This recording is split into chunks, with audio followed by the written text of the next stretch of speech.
On to other things now, and there's going to be another strike on the railways next week because Network Rail still haven't done deal with the RMT union over paying conditions for people that work on the network. And we can find out how those negotiations are going, or maybe he won't tell us at all because it's top secret, from Mick Lynch, who is the Secretary General of the RMT. Hello, Mick. Hello there. Yeah, well, there are two sets of negotiations. There's Network Rail, which is the infrastructure provider, and the train operators, which are the people that obviously run the train. So we've got two strands of negotiation. Mm. We're always engaged with them today and tomorrow and maybe into eternity, but we are not making very much progress. We clearly understand each other's positions, but the gap is still very wide at this time. And just in terms of the practicalities, are you just basically locked in an airless room, just kind of sort of shouting at each other? Well, we're locked in an air-conditioned room. We don't shout at each other. Everybody thinks that people are banging tables and throwing chairs at each other. It's not like that at all. Everyone in these negotiations have known each other for a very long time in the railway industry, so they're quite cordial and professional. But that doesn't mean you agree. So unlike the House of Commons, not everybody's jumping up and down and stamping their feet, but it doesn't mean that you just shake hands and there's a deal. It's a difficult thing to deal with. And do you ever feel like the power on the other side isn't in the room? In other words, you might be suggesting something, but they can't move. They don't have the power to move. It's absolutely not in the room. The power with the train operating companies sits directly with the Secretary of State. It's written into their contracts. They have service contracts, and it says that the Secretary of State is directly responsible for industrial relations and has the power to veto any deal. And that's on the public record. It's there for you to look at in their contracts. And he denies that all of the time, but they leave the room, have to adjourn, go and check their mandate. And if it doesn't suit what the powers that be want, there isn't any movement. And at this time, there isn't any movement. So their agenda to shut every ticket office in Britain, to change contracts of employment, a bit like a version of fire and rehire, where virtually all of our members will have to adopt new contracts and sign up to them, is fully there. And it's a complete dilution of everything we've agreed over the decades. And our members simply aren't prepared to accept that. When we sorted out the redundancies and the conditions, then we would move on to pay. But we have to have those two elements sorted out first. So pay is actually at the bottom of our agenda, not at the top, despite what the press tell us.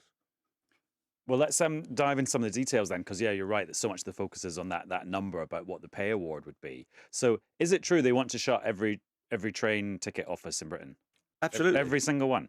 Every single one. They've told me that directly. Transport Focus has issued a list, which is the consultative body, and they want to commence closing them in week beginning October the 2nd. So it's on top of us. There will have to be a public consultation through the train operating companies, but they've already fixed that consultation through the media, saying that ticket offices are worthless, so that there's no hope for them in the future. And the excuse is that they just want to get rid of that overhead, turn them into Costa coffees or whatever, get the rental revenue and leave vulnerable passengers, the disabled and the elderly and others, foreign visitors, without that assistance that they might expect. Look, you've made the point you're not dinosaurs, but things do move on. And do you need a window at every station? And am I right, and correct me if I'm not, but isn't it right that they have said there'll be no compulsory redundancies in this process? So it's like a modernisation process which might result in jobs losses, but not compulsory ones. No, they haven't said that at all. That's what we're seeking. So we go into the talks and say we can talk about your modernisation and the changes you want, and we will work with you on that. In return, we want a guarantee of no compulsory redundancy. So you write that on a piece of paper. I thought they'd said that. No, they haven't. Network Rail has said if we accept everything that they have proposed, they will consider putting that into the deal. The train operating companies have made no offer at all on redundancies. The next strike day is next Wednesday, and it's on the eve of the Commonwealth Games in Birmingham. Why is it okay to muck up the start of the Commonwealth Games? Well, it's not okay. It's not our aim. But the reason that is on that date, when we got the last letter from the TOCs, the train operating companies, we had to take a decision on that day. And because of the anti-trade union laws, you have to give 14 days notice. The only day outside of the Commonwealth Games that we could put action on is that date. So we've avoided the Commonwealth Games deliberately. But because of Grant Shapps and Rishi Sunak's laws that they keep changing, we have to put it on the 27th of July. That's the only date available. You know that the strikes have obviously caused a lot of disruption to a lot of ordinary people. A lot of ordinary people are already struggling with things like inflation, cost of living, public transport costs anyway, and then the travel's hugely disrupted. Are you getting a lot of stick for it? Are you getting abuse? No, it's quite the opposite. On my None way at all? here, I was stopped by 3 people between Westminster Station and this studio saying, keep on going. We've had a massive response. And I think there's a sea change in the British public about what it's like in the world of work, the vulnerability that people are now suffering from. People get no conditions in a lot of work. They get nothing above statutory minimum. They don't get looked after, and many of them on really poor pay. We're getting a massive response, not only from the travelling public who support us, many of them. On the picket lines, we've had spontaneous demonstrations where I think there were 1,000 people turned up on a picket line at King's Cross on the last Saturday of the action. We're getting a massive response in favour. That's really interesting, that broader analysis you make about the reaction and perhaps people kind of reimagining the kind of world of work and conditions. Because we've seen, haven't we, historically over the last generation, trade union membership shrivelling, it focused particularly on the public sector. You and fellow union leaders seen as less significant, less important. Do you think that tide is changing? I can certainly detect a change in sentiment. There are lots of people from different backgrounds that tend to be non-union environments where they're feeling, actually, I don't have any protection in this job. I can be got rid of at any time, and I don't actually get anything apart from my wages. And if there are good times where people are in casualised work or freelancing and that type of work, maybe that's good when there's loads of work around. But I think prices are being driven down, not just against inflation, but in actual cash terms, many prices are being driven down for freelancers. And if you're working in a fulfillment centre, as they're called, in these new warehouse operations where you get nothing at all and you're monitored day and night from the start of the shift to the end without any downtime, you might think, well, maybe I need the protection of a union and some terms and conditions agreements in this job that make my working life better. And I'm definitely detecting a change in the mood amongst working people at this time. I know that you mentioned that you said that pay wasn't the biggest part of this. You would come to the pay at the end, but it is a part of it, isn't it? Yes. And I mean, look, you would have heard the argument, but I want to put it to you because there is the argument from government, there is the argument, certainly when it's come to other areas of public sector pay, that you simply cannot put up wages by the rate of inflation because the rate of inflation is so high and you end up in an inflationary spiral, which makes it worse for everyone and we all live with the pain for longer. You just simply can't have 9.4% pay rises. Why don't you mention profits and dividends in that? I mean, the only analysis we ever get from the media is that it's workers, often who are the lowest paid people in this country, are responsible for inflation. That's patently untrue in this period because the inflation was there before the pay round and it's been building all through the austerity and the public sector pay freeze. And there's a private sector pay freeze as well. So real wages have been in decline for many years, a decade probably. But I mean, it would be a big hike to go up to 9.4% now. Well, we need the inflation, RPI, the real measure of inflation, which they want to hide, is 11.8. Right. And for the 2 years that they're proposing that we go into a pay deal at the moment, it's likely that inflation would be 20% accumulative across those 2 years. Most of our people haven't had a pay rise for 2 or 3 years. If you're a nurse or a doctor or a care worker or a refuse worker, you may not have had a real terms pay rise for a decade. So it can hardly be true that it's wages that are causing inflation. It's profit taking that's causing inflation because the big corporations are not skimming their profits down and saying, I'll do a redistribution. We actually need to support wages in this economy. And that's what we're faced with. It can't be true that low paid workers are causing inflation.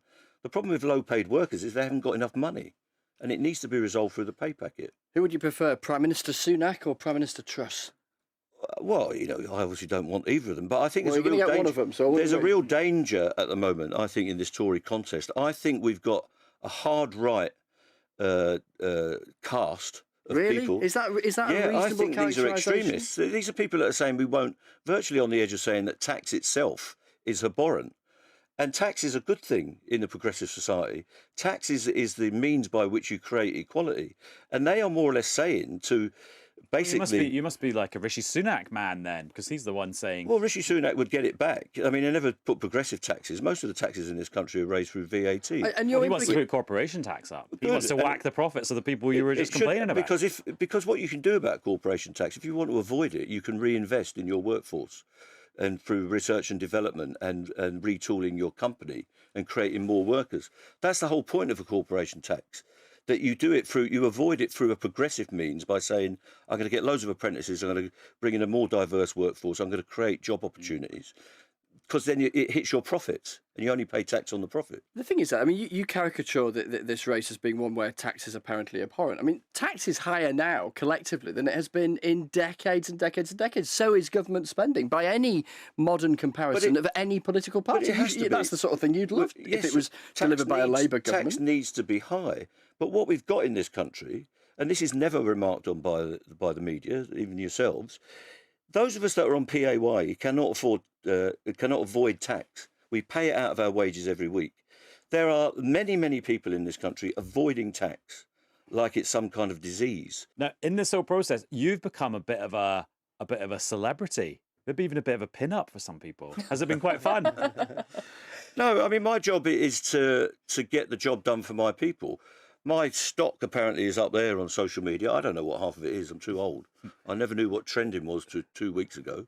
When you were, I guess. Still not sure. Oh, what have you done with your profile photo? Because Piers Morgan complained that you were the baddie from what was it, Captain Scarlet, International Centre of Evil or something. Yeah, I haven't done anything with it. It's still sitting there as a bald man with big eyebrows, which my mates about 8 years ago thought was quite funny, which is when it went up.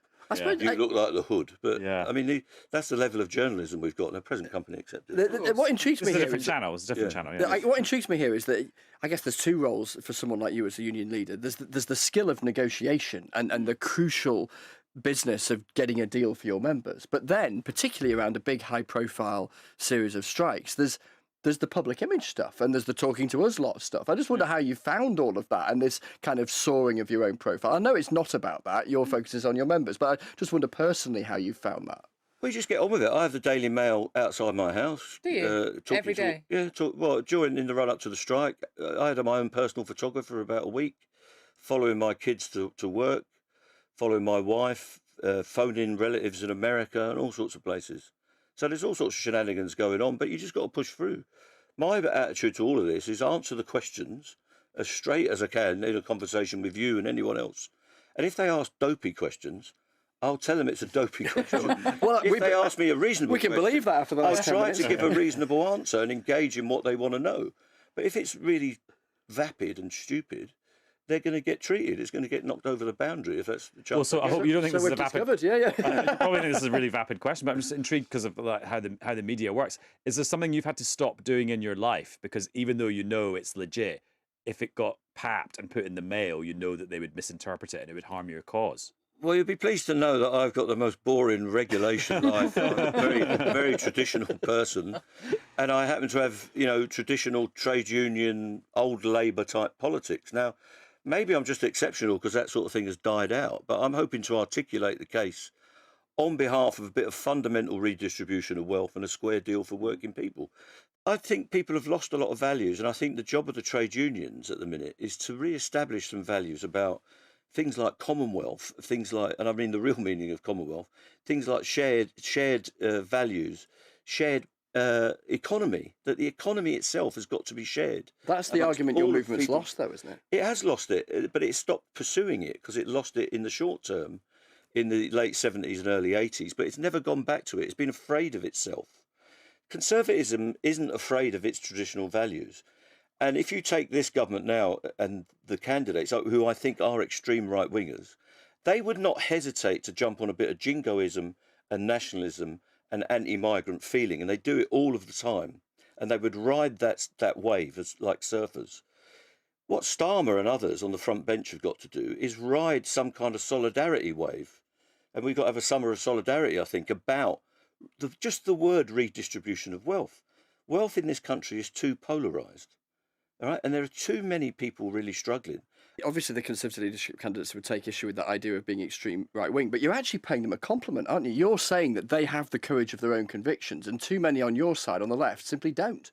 Absolutely. They have the courage of their convictions, but at the moment, they're only playing virtually. We've outsourced this to a Surrey golf club. The people that are going to be voting for our next Prime Minister are people from a very small segment of the population, not just in numbers, but style, character, background, income, belief, and all the rest of it, which I would caricature as the members of the archetypal Surrey Golf Club sitting there in their gin and tonic saying, which right winger do you want?